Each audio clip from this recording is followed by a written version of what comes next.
for Warrior, it's best Warrior yet. It's facilitated by some legends, and we're discussing at the start that these kind of programs only are so successful when everyone's honest and open and really willing to dive deep, and everyone's been so comfortable with each other. It's been just easy, and already we've only known each other for a few days on Warrior Revival, and like everyone's brothers, so it's really good to see. Yeah, probably the main thing I've noticed with myself is my happiness level.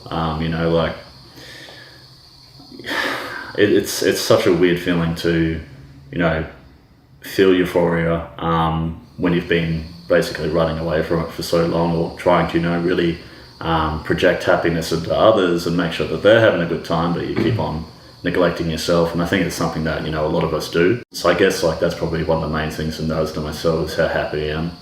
It's helped with my level of thinking a lot. Just with a few more business opportunities during the course and everything else, it's just really let things flourish. Well, sleep was definitely the big issue for me at the first time. So now that that's really becoming a lot more stable, I'm very interested to see how it continues on after this.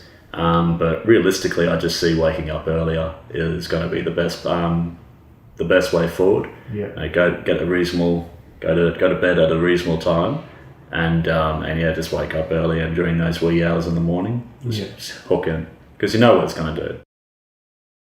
I'd recommend it to anyone that's willing to step out of their comfort zone and is ready for that.